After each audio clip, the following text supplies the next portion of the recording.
The Browns have a top-notch defense, which I think everybody that watches football, that watches the NFL knew that. Like, they have a legit top-notch defense, right? The reason why they won a game was because of their defense.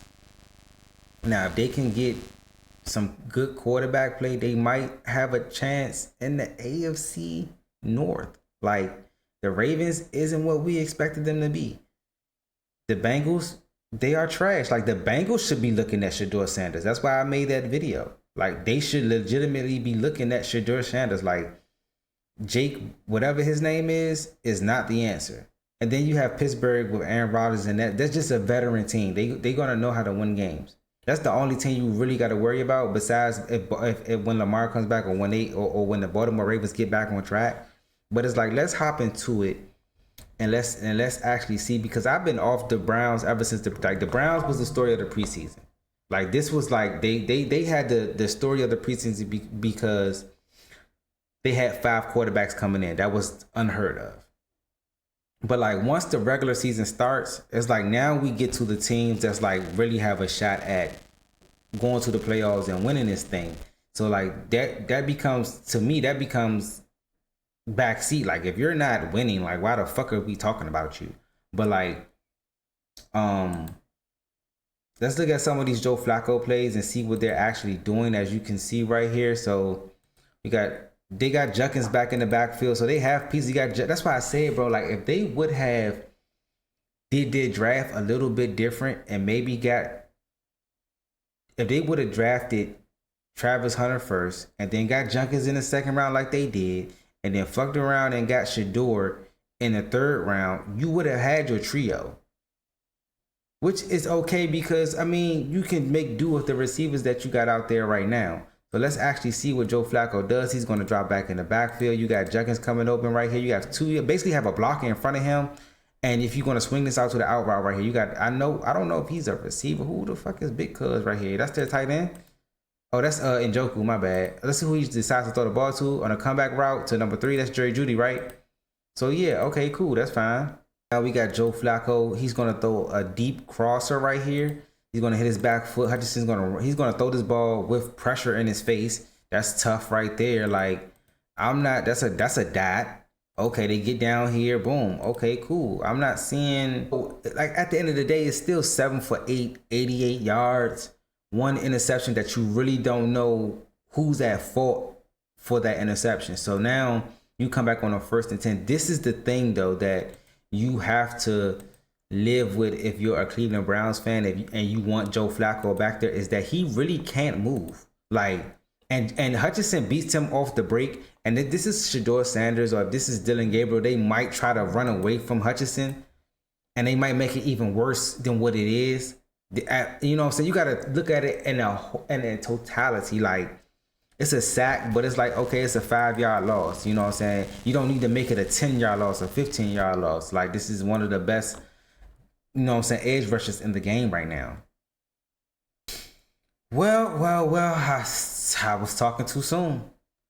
This is the second interception by Joe Flacco right here. Let's run it and see. That's what I'm saying. Like, I don't really like, Cleveland's not a factor, like, when it in totality of what the NFL is and what we talking about, and when we talking about like playoff runs and teams that really like got a shot at making something happen. Like, Cleveland is not in that category. So like, you know what I'm saying? I seen a couple of highlights from this game, but I really wasn't paying attention to it. Like, I knew the Lions was going to win.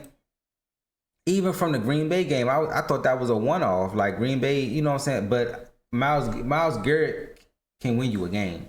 Myles Garrett wrecked that game for Green Bay, for sure, 100%. You know what I'm saying? I'm pretty sure like the Lions wasn't about to have that happen to them. So Joe Flacco's going to hit his back foot right here.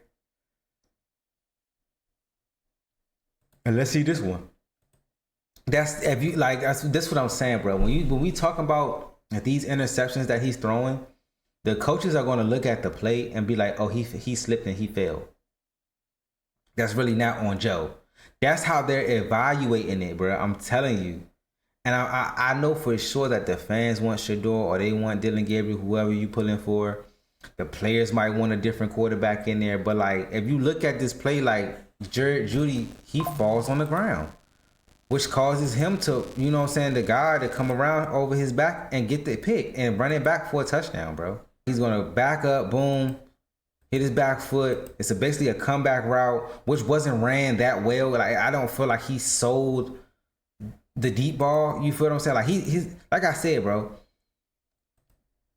Some corners can read your body language, and they know that it's not a deep route. They know that you didn't threaten them. Like, they know it's a bluff. You feel what I'm saying? And like, once he turns around and stops, the DB has his head turned around. This is the ball. When we talking about a back shoulder fade or throwing a comeback, it's a timing route. The ball has to come out before the route has even finished. He threw, first of all, Joe Flacco threw this ball late. Second of all, he didn't really sell the go route. When you run a comeback, you're supposed to sell the go route, break down, and turn around. He really didn't sell the go route. The ball is thrown late anyway. That's a timing route. This is a timing type of route. So he's already got eyes on the ball. This is different. It's totally different. You feel what I'm saying? Like, when you throw on a back shoulder fade, the idea of the back shoulder fade is the defender doesn't know the ball is coming. You feel what I'm saying? Because he's threatened by the go ball. You know, even on a comeback route, like once the receiver turns around, the ball needs to be there. That's how much of a timing route this is. So you can, like, but him falling doesn't make it even better. But on film, it's going to look like, you know what I'm saying, this isn't Joe Flacco's fault. When in reality, half of it is a 50-50. Like, he shouldn't have failed. But at the same time, Joe got to throw that ball a lot faster. This is where you have to start to look at Joe Flacco as a quarterback and say, okay, we know that the Detroit Lions is going to put pressure on the quarterback, right? You already thrown 2 interceptions. Like, now you're throwing the ball before the, you know what I'm saying? Hutchinson is wrecking the game. First of all, that's what I'm saying. Like, people that's going to say, throw Shedeur in there, throw Dylan Gabriel in there, or whoever you want to throw in there. Like, you got to understand who you playing. You got to understand your team. You got to understand your line. You got to understand your game plan. Like, this guy, number 97, is wrecking the game for you. Like, and it makes it even worse because Joe Flacco can't really move. He needs a steady line in front of him. If he doesn't have a good old line, he's done. He has to throw the ball out this way. First of all, and you're supposed to catch that regardless if it's behind you or not. Catch the ball, bruh. Like, you didn't catch the ball to even try to make it an attempt to do anything. Catch the ball. But he's ruining the game for you. So this is they was 3 for 10 on third down conversions. You know, so average to go is 8.7, which is bad. Basically saying, like, they're in third and long as always. This is just, it's hard. There isn't a lot of plays in the playbook to convert 3rd and 16, bro.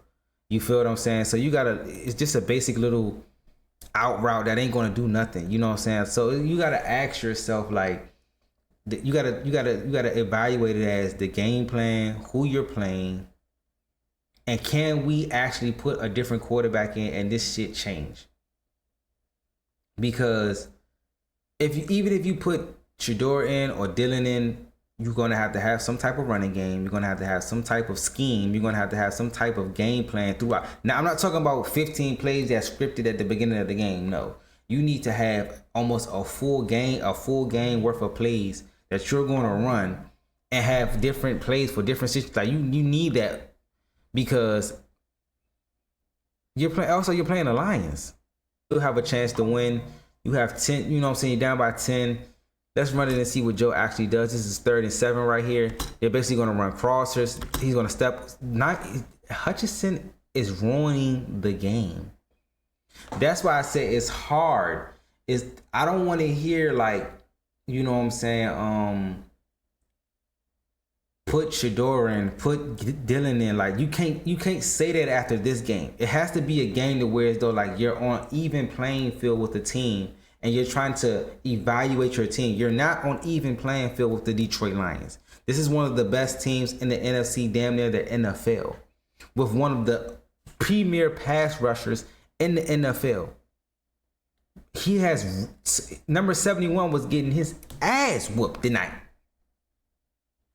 God damn, boy. I'm surprised Joe held onto the ball. And then you drop it. What is we on? So I don't, bro. I don't like, you see what I'm saying? Like, y'all, like, I be seeing the clips and all that, and I'm like, did Joe have a real bad game? Because I watch NFL Red Zone on Sundays. So I see all the plays, but it's kind of like I wasn't really paying attention to this game, bro. We already knew what this was going to be. Okay, you still got Joe Flacco in there with 13 minutes. You're down by 3 possessions now. This game is getting out of hand real fast. He's going to hit his back foot. Basically throw this back shoulder. I don't know what this was. Out route. I don't know where it was supposed to go. And you can see the rushes starting to affect Joe Flacco. Now, if you want to say, if you put a younger quarterback in there, Dylan or Shedeur, maybe they can move around and make some things happen, or they can move around and make things worse. You don't know. So I wouldn't put a rookie quarterback against this Detroit Lions team at all. You feel what I'm saying? I wouldn't do it, especially for their first start. No. So this is still Joe Flacco in the game. 7 minutes left. They're actually down, 3 possessions, like I said. Let's run in and actually see what they do. And like I said, bro, Hutchinson wrecked this game. Like, Hutchinson outplayed Myles Garrett. Did y'all even think? Y'all ain't even think to bring that up, though. He outplayed them. Premier pass rusher on this team, or premier pass rusher on that team, he jumped off your screen more. He made it hell for number 71 and for Joe Flacco. So I can't really get on the train of put Shedeur in yet or put Dylan in yet, because this team is just, you're outmatched talent wise. Look at the get off, bruh. Number 71 ain't have a chance. Dip the shoulder with the lean, ain't have a chance. Joe ain't have a chance. Shedeur wouldn't have a chance. Dylan Gabriel wouldn't have a chance against this Detroit Lions team.